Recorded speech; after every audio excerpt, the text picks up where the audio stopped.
Congress the గడ్డపార ప్రభుత్వమని విమర్శించారు Telangana BJP అధ్యక్షుడు రామచంద్రరావు. హైడ్రా పేరు చెప్పి హైదరాబాద్ ఖమ్మంలో పేదోడి ఇళ్లను కూల్చేయడం ఎంతవరకు కరెక్ట్ అని ప్రశ్నించారు. కాళేశ్వరం విషయంలో బీఆర్ఎస్ కాంగ్రెస్ కలిసే నాటకాలు ఆడుతున్నాయి అంటున్న రామచంద్రరావుతో మా ప్రతినిధి Ashok Reddy face to face.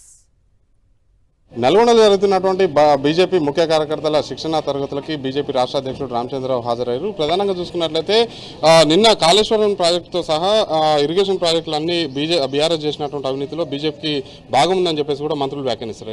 ఇదేంటంటే చాలా వ్యత్యాసంగా ఉన్నది. ఎందుకంటే ప్రభుత్వం వాళ్ళది, న్యాయ చట్టబద్ధత చూడాల్సిన వాళ్ళదే, న్యాయ ఎంక్వైరీ చేసిన వాళ్ళదే, వాళ్ళ ఎంక్వైరీ చేసిన వాళ్ళే, కమిటీ చేసింది వాళ్ళే. వాళ్ళు మా మీద అంటే ఎట్లా అండి? నాకు అర్థం కాదు.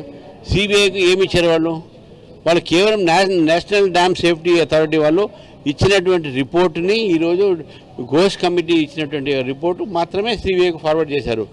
మొత్తం కాళేశ్వరంలో జరిగినటువంటి అవినీతిని ఇంకా రాష్ట్ర ప్రభుత్వం వాళ్ళ దగ్గర పెట్టుకున్నారు కదా, వాళ్ళు ఏం కూడా మాట్లాడలేదు. దీన్ని బట్టి స్పష్టంగా అర్థమవుతుందంటే బీఆర్ఎస్ పార్టీ కాంగ్రెస్ పార్టీ కలిసి వాళ్ళు ప్రయత్నం చేస్తున్నారు. మన మున్సిపల్ ఎన్నికల్లో కూడా వాళ్ళిద్దరు కలిసే బీజేపీని ఓడించే ప్రయత్నం చేస్తారు. స్పష్టంగా బీఆర్ఎస్ కాంగ్రెస్ వాళ్ళిద్దరు చేసే నాటకాలు ఏదో బీజేపీ మీద తోసేసే ప్రయత్నం చేసి చేతులు దులుచుకునే ప్రయత్నం చేస్తున్నారు. కానీ తెలంగాణ ప్రజలు రాజకీయ చైతన్యవంతులు ఇవన్నీ కూడా చూస్తూ ఉన్నారు. అంటే కాళేశ్వరం సంబంధించినటువంటి ఫర్దర్ ఎంక్వైరీ విషయంలో బీజేపీ మోకాలు అడుగుతుందని చెప్పేసి కూడా వ్యాఖ్యానించారు. వాళ్ళు చేయాలి, మేమేం చేస్తామండి? నేను అదే చెప్తున్నాను. ఓన్లీ పీసీ ఘోష్ సంబంధించినటువంటి ఒక రిఫరెన్స్ తీసుకొని మీరు సిబిఐకి ఫార్వర్డ్ చేశారు. మొత్తం అవినీతి విషయంలో ఎక్కడ కూడా ఫార్వర్డ్ చేయలేదు.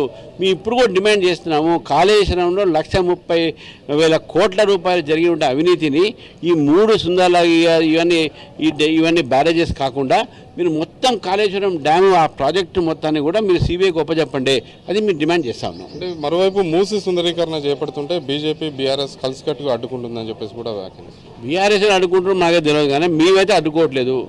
మేము అక్కడ ఉన్నటువంటి ఎవరైతే బీదవాళ్ళు ఉన్నారో, మధ్యతరగతి ఇల్లు కట్టుకున్నారో, అది కూడా న్యాయపరంగా కట్టుకున్నారో అవన్నీ కూడా కూడగొట్టొద్దు. ఇది గడ్డపార ప్రభుత్వం అయిపోయింది. ఈ గడ్డపార చేతిలో పెట్టుకుని హైదరాబాద్ మీద బీదోళ్ళు ఇల్లు కూడా పడతారు, ఖమ్మంలో వాళ్ళ ఇల్లు కూడా బీదోళ్ళ ఇల్లు కూడా పడతారు, మూసీ పేరు మీద ఇక్కడ ఉన్నటువంటి ఇల్లు కూడా పెడతారు.